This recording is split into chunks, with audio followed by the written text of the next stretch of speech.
morning, everybody. I'm Susan Howard, a local criminal defense attorney with a focus on domestic violence.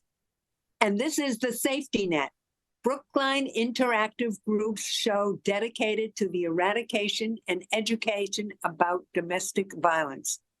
We've expanded the scope of the show to include elder abuse, bullying, sexual assault, and trafficking.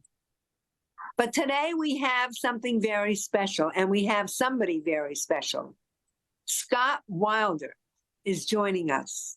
Scott is the Director of Technology for the Brookline Police. Welcome, Scott. Oh, good morning. Well, thank you, Susan. Scott, I know what you do generally, but why don't you tell us what you do almost every day and a little bit about your background?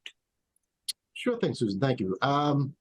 I say I'm Officer Scott Wilder. I am the Director of Technology for the Brookline Police Department. I oversee all our technology as well as our communications, meaning radio systems, and all our internal applications. I also sit on many of the Homeland Security boards as well as some state boards for technology and communications. So basically I started, I think I'm working on my a little over 37 years now. I've been with the Brookline Police Department. I've been basically running technology and communications since the early 1990s. I started in this way back in 1989 when we started putting in our first computer system for the Brookline Police Department. So it's been an interesting ride. I've seen how technology has evolved from back in the late 80s to where we are now here in 2023, and it goes leaps and bounds, and with that comes a lot of great things and some not so great things. But Scott, how did you learn all of this? This is huge what you do. How did you learn all the different technology and what to do with each system? So, Susan, back before I became a police officer, I worked for a company that worked on the first computerized, some computerized systems that were out there. Basically, I just had a knack for it. Some people have a knack for certain things, and a lot of the things I picked up here are pretty much self-taught. Wow.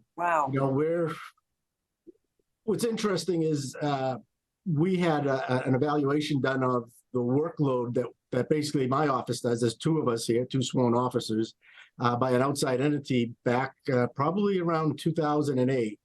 And back then, they, through their magic of what we do and being a place that runs 24/7, they came up with that we had 5 to 6 full-time employees overseeing this. There's two of us, and I think we, I think we've done a good job keeping this place running. I mean, we, as you said earlier, some of the applications and programs, one is our computer-aided dispatch system, which connects to our 911 system, our report writing system, our arrest system, things that are applications and systems that are running constantly 24/7. They can't really be down because it impacts how we dispatch. In the old days, if the system would go down, we'd tell people, do it how you used to do it. Now, all those people are gone. They only know how to do it through the computer and really not how we used to do it, which was by paper.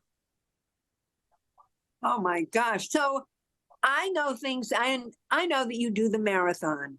I know that you do emergencies in town, but what exactly do you do every single day to keep us safe? And you're the people who keep the town safe, to be quite frank.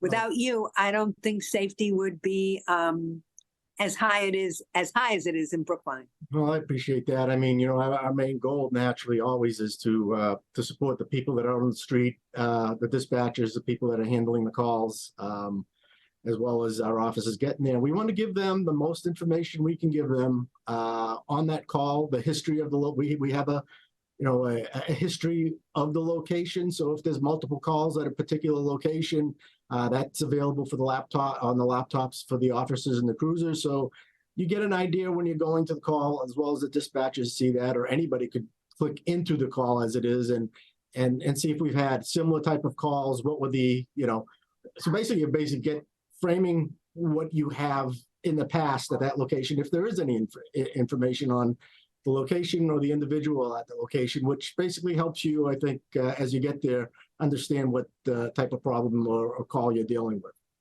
Scott, let me ask you a question. Let's say I live in Coolidge Corner, and let's say there's an incident on Beacon and Harvard Street, right at Coolidge Corner, right by the bank. Mhm. Do you have anything to do with that? Me personally, No, our not you sys- personally, but how Our would systems, technology, yeah, how would your systems kick in Yeah. to help the officers who are, and would it, so arrive on the scene? so basically from that 911 call that would start, that would come here to the station, and then that would go to our dispatchers, who would then take that information, speak to the person that's calling, get as much information as they can, put that in a dispatch system, dispatch the apparatus or the units that need to go to the call. Okay. Interestingly, the area you picked, we do have a camera, some of our Homeland Security cameras. There's a camera there that can be brought to bear to see if we can see what is transpiring, or we can Okay. go back after the fact to use that as evidence if there's anything there. Okay, and what about Marathon Day? That's a huge problem for the police. That's a huge undertaking to keep the town safe. What is the procedure on, because Marathon Day is coming up, April 17th? Yeah. What is the procedure to monitor Beacon Street? Where do you begin? Where do you end? And how do you do it? And who do you work with? Yeah, that's a great question. That Marathon Day around here is always a little joke. That's where my blood pressure and everything starts getting up, because there are a lot of moving parts, a lot of mutual aid that we have to coordinate with. Marathon really starts for us. Planning has already started, and on the state part, we've already this week we have meetings with the state regarding the communications plans, which is where I'll be as far as communications. But to go to your point, we bring in a lot of equipment. We have an area that we set up on, and basically police, fire, EMS. We have state, we have Boston, and really the kicker is the communications, right? How are we going to communicate with everybody? So there's a communications plan that gets put into effect. What do you communicate about? That's what I don't understand. Do you say, hey, I see somebody on a rooftop on such and such a street? Can somebody, what do you communicate about? Because there's so many people. Yeah, well, I think you've got to see, and there, as you said, there's so many people and there's so many officers and there's so many out of Brookline assets that are also monitoring. So yeah, we basically take one of our 2 radio channels, just dedicate that channel to everybody that's quote working the Boston Marathon. And yeah, that's basically whether it's crowd control issue, a suspicious package issue, anything that can come along during the course of the event, as well as monitoring the crowds, monitoring at the end when we're able to start opening up the streets and the traffic, and that naturally involves the cameras that we have located on Beacon Street. We also move those into our our local command post that we set up to monitor a lot of these choke points that we have, and it's really, like I said, we'll set up and get equipment set up on the day before, the Sunday before. We will have that area we're in completely. MEMA comes in with their a big support trailer. We have a communication support trailer, along a lot of other pieces that come into play. Scott, can I ask you a question? Do you start, and you don't have to answer this if it's too privileged, do you start scouring the route like days before? Is there constant monitoring to see if there's anything unusual, say, from Hopkinton where it starts to, Government Center or downtown where it ends? Yeah. Is anybody watching the route, say, a week or 2 weeks before? Helicopters, undercover, plainclothesmen? All those things. And I think, the helicopters are especially out there with various sensors monitoring the route for any type of whatever it could be. It's as you can imagine, just common sense says, it's a tough thing to protect, just because of the size of it and the fact that you're running down streets with buildings on the sides, and and it's very congested. So it's really a big effort by everybody from that's involved from the start to the finish, as well as the volunteers that help us out. We're talking to Scott Wilder, Director of Technology for the Brookline Police, about the safety and security of the town. How do you protect town buildings, and do you? Well, I mean, the town buildings, as you know, there's alarm systems, right? So the buildings are alarmed. We have officers on every sector that have public buildings on them. That on every shift will do a physical check of the building as well. Really? Oh yeah, make sure the doors are locked, make sure there's no open windows, etc. So Every shift, Scott? yes, every shift, especially at night. But during the day, naturally, if the schools are in, there's really no reason to. But if it's summertime and schools are out, they'll definitely always keep an eye on the public buildings. Boy, I didn't know that. That's right. And not all the public buildings have cameras. Am I correct? As far as those buildings go, some do, some don't. That's more of a town. I don't control those cameras or those camera systems. Okay, and I'm going to ask the question. You don't share a lot of information with other jurisdictions. Am I correct, or do you? I think when you say information, a lot of that, it's pretty much a wide area of information. There's information that, let's say, again, because it's always sort of a hot topic, our camera system. The camera system that we have in the region, Brookline has our own dozen cameras that were bought through Homeland Security funds. That's our system. A lot of people that don't like the cameras sort of think it's part of a big, huge camera-wide network that is controlled by either the city of Boston or the state. It's not. It's controlled by us. And we have our own policies and procedures and security around those cameras. I mean, I think anybody that's been into the public building at the front desk will see we have, for transparency, the cameras are up on the monitor there over the door of the community room, so people can see what we're actually doing with the cameras. So the camera information, nobody else from another jurisdiction can see our cameras, again, except for, as you know, being on the committee, except during the Boston Marathon, when we let Boston see our cameras and we see Boston cameras, and they can only view only. And at the end of the event, they're shut down, and actually everything is logged as far as when we gave them permission, and when we shut the cameras off for them, etc. And anybody can walk into the police building and see what's going on and the cameras. And the policies and procedures, because I am on the committee, it's considered a national model. Have the cameras helped you in a specific case at all? I think they have.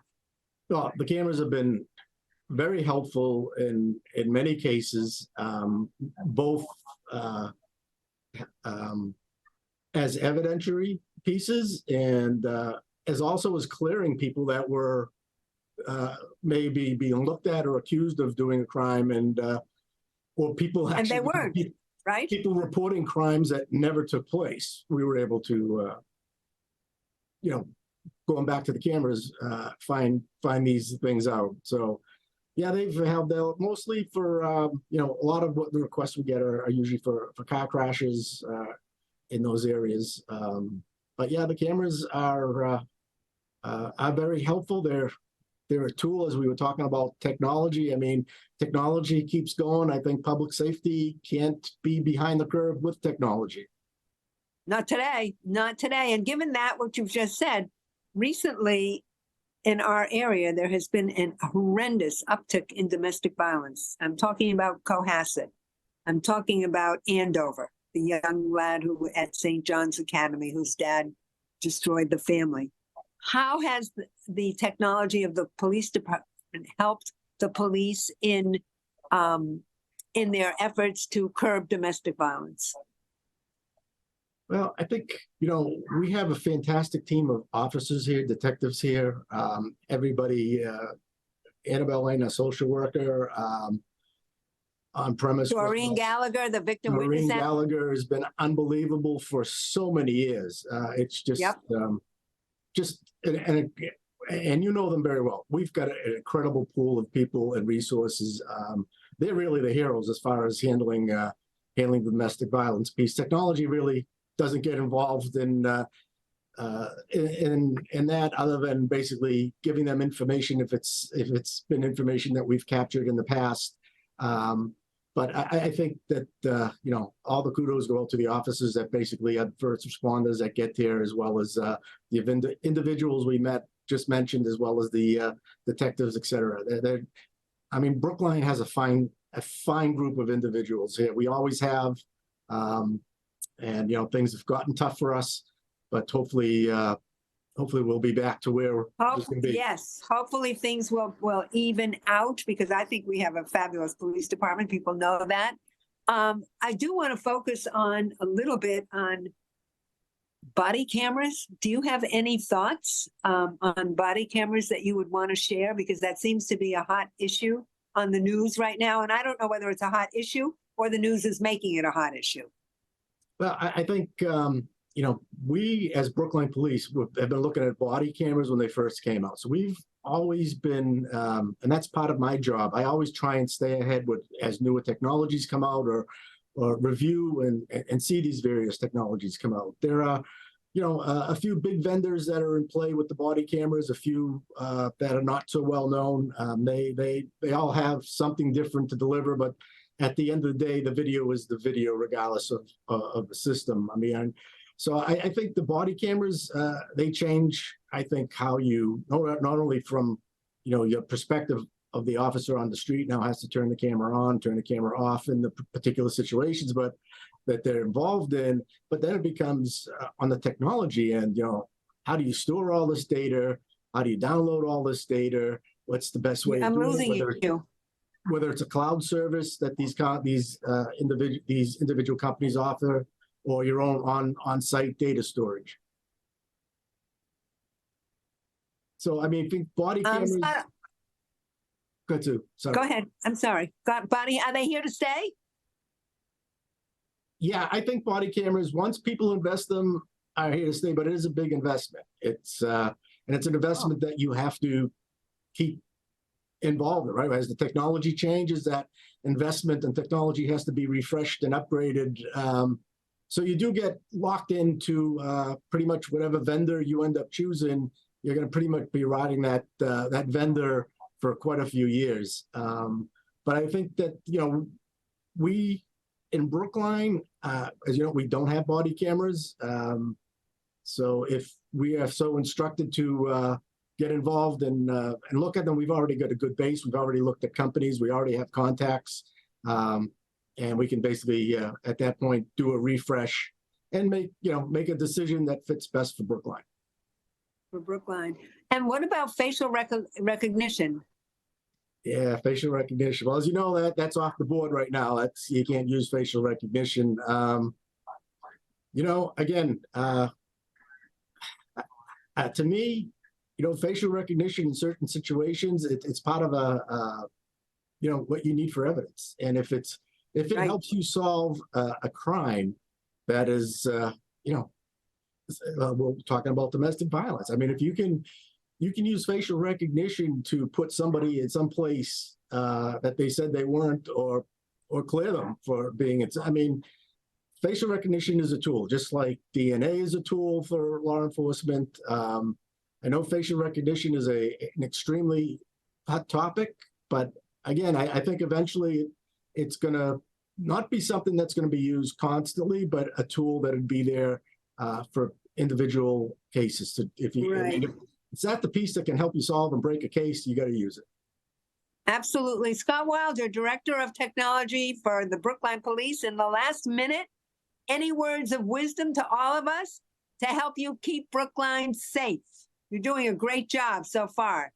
Well, thank you. I mean, again, as I say, if you see something, report it, especially with the Boston Marathon coming on. I think you start seeing those ads coming out, but it's not just during the Boston Marathon, it's every single day. I mean, people should trust their instincts. A quick everyone now has, as we know, cell phones and cameras. And I'll give you a quick example of where we had a couple of years ago. Again, our camera caught a pretty bad car crash. And as I'm watching the video, I'm seeing the delay of our units responding, which is I'm very confused on. Police and fire and EMS, we should have been there. And it was like 5, 6 in the afternoon. And there was a good crowd around. Everybody had their cameras out, their phones out, basically filming it. But nobody decided to call 911. So Why? It was probably about a 3-4 minute delay. I think basically people think that, oh, somebody else did. Yeah, and instead they have their phones out and they're basically recording the incident instead of calling 911, which, delayed our response naturally because we can't go to what we don't know.